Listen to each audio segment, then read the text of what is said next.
नमस्कार दोस्तों, आपका एक बार फिर से स्वागत है मेरे नए वीडियो में। आज का जो टॉपिक रहेगा तथा कुछ फेसबुक फ्रेंड्स ने यह प्रश्न भी पूछा है कि क्या कोई पिता अपनी प्रॉपर्टी को किसी एक बेटे को गिफ्ट कर सकता है या नहीं कर सकता है। तो इस परिस्थिति के बारे में मैं आपको बताना चाहूँगा कि यदि कोई प्रॉपर्टी किसी व्यक्ति की सेल्फ एक्वायर्ड प्रॉपर्टी है, यानी कि स्व अर्जित संपत्ति है, जैसे कि कोई प्रॉपर्टी किसी व्यक्ति ने अपने पैसों से खरीदी हुई है, या वह प्रॉपर्टी उसे किसी रिश्तेदार के द्वारा गिफ्ट में मिली है, या वसीयत के द्वारा उस व्यक्ति को वह प्रॉपर्टी मिली है, तो वह प्रॉपर्टी उस व्यक्ति की सेल्फ एक्वायर्ड प्रॉपर्टी कहलाती है। तो उस परिस्थिति में यदि किसी व्यक्ति की कोई सेल्फ एक्वायर्ड प्रॉपर्टी है तो वह व्यक्ति उस प्रॉपर्टी को जैसे चाहे डील कर सकता है, यानी कि वह चाहे तो उस प्रॉपर्टी को किसी एक बेटे को गिफ्ट कर सकता है दोस्तों, और कानून में इसकी कोई मनाही नहीं है। परंतु दूसरी परिस्थिति में यदि वह प्रॉपर्टी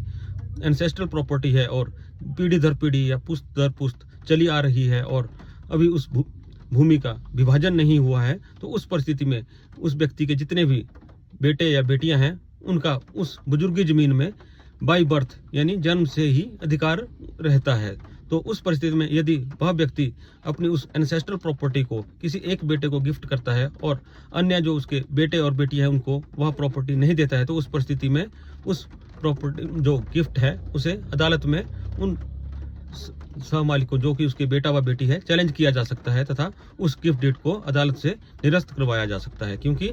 एंसेस्ट्रल प्रॉपर्टी में या बुजुर्गी जमीन में सभी को पार्टनर का बराबर का अधिकार रहता है दोस्तों। तो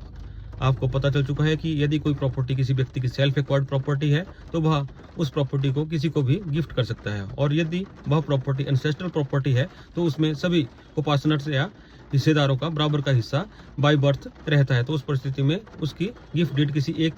बेटे के हक में नहीं की जा सकती है, और यदि वह गिफ्ट करता है तो उस गिफ्ट को अदालत में चैलेंज कर निरस्त करवाया जा सकता है दोस्तों। तो आशा करता हूँ कि वीडियो पसंद आया होगा। तो देखने के लिए धन्यवाद।